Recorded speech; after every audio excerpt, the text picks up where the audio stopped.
To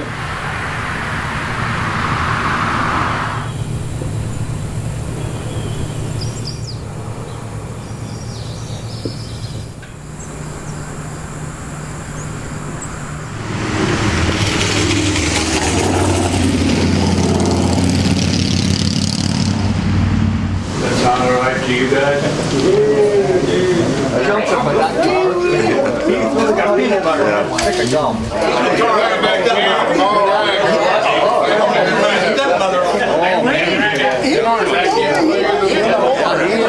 I tried it on me, but big on me, I knew it fit you.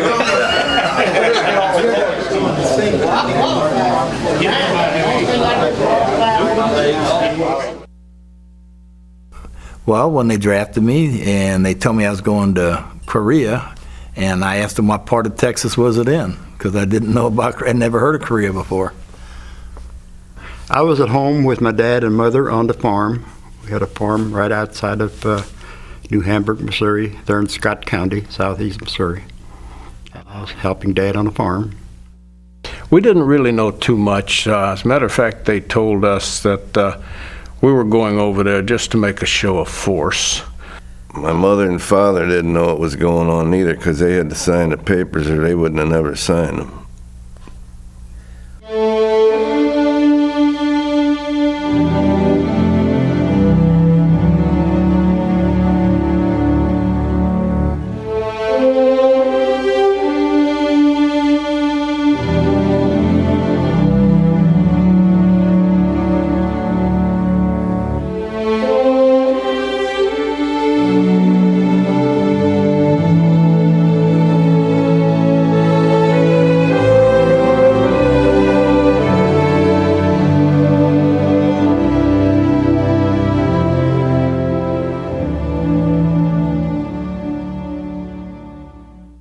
I went to Fort Leonard Wood, Missouri in November of '50 for my basic training.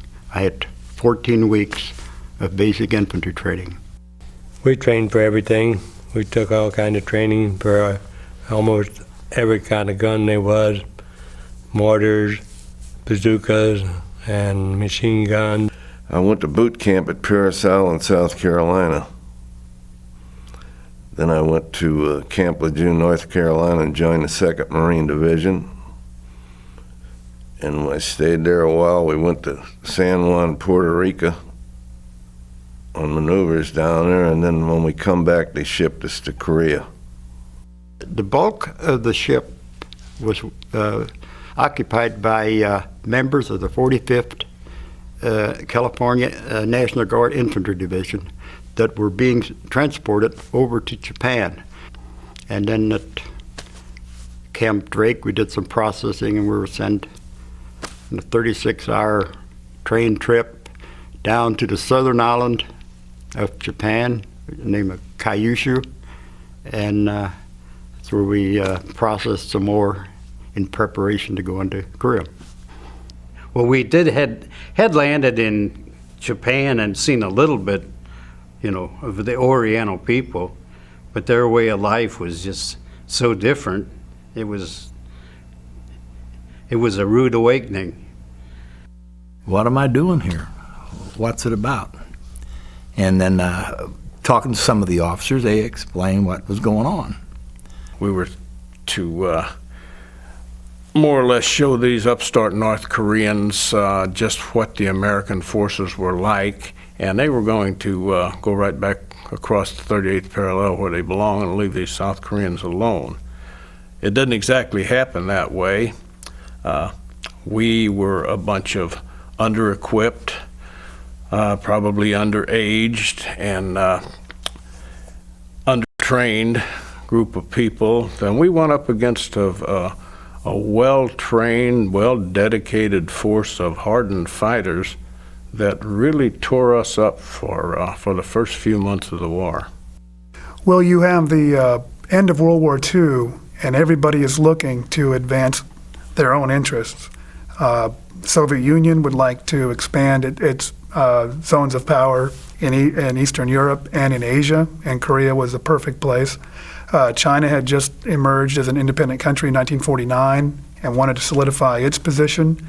North Korea wanted to unify the Korean Peninsula, and South Korea wanted to unify the peninsula.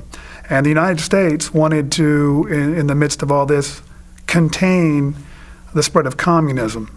So everyone had an objective, and they all collided at this one spot in time.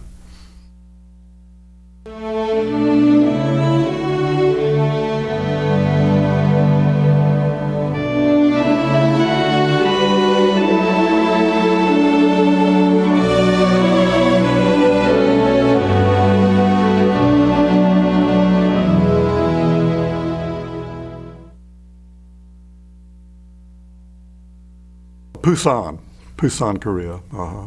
We got on a train there and went up to the division rear, and then we stayed there for about a day or so, and then we got assigned to our companies up on the front lines. We landed in Korea. It was on the 31st of July in Busan. I remember we slept overnight on the docks after we disembarked, and it was the next day that another troop ship arrived, and it came from San Diego, and it was with the 1st Marine Brigade. And we ended up going into a bivouac area near the Miriang River in the Busan perimeter, along with the 1st Marines. Well, I remember the guys that were replacing us going out on their LCVPs to get back on the ship, waving handkerchiefs and saying, "You'll be sorry," and all that kind of stuff, you know. And when you got on land, what'd you think? I thought they were right. Because the first place they put us in was a bunker, and there was maybe 10 dead Marines in there covered with ponchos, you know. One of the bunkers got hit up ahead of us, and they had us kind of sitting back there for a day or two.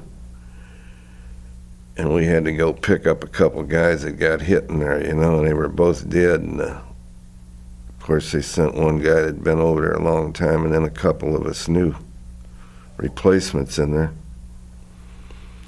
You start thinking to yourself, what am I into here? And at the 38th parallel, we stayed there for, a matter of hours while we dug in, set up forces, set up our defenses. Then I looked across the field, and I saw just people and people and people. It was overwhelming. So many people were coming towards us.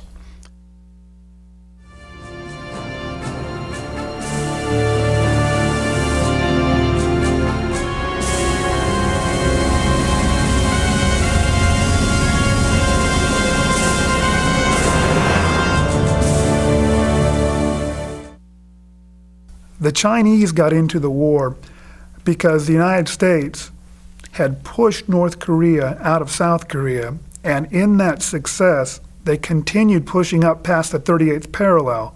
They turned the tide of the war, and they thought that they could actually, instead of just maintaining the sovereignty of South Korea, could now unify the entire Korean peninsula. And that's what brought the Chinese in. They were very skittish about an American presence on their border. They were getting power from the North Koreans. And this was a new communist country that had just gained its independence, and they were very determined.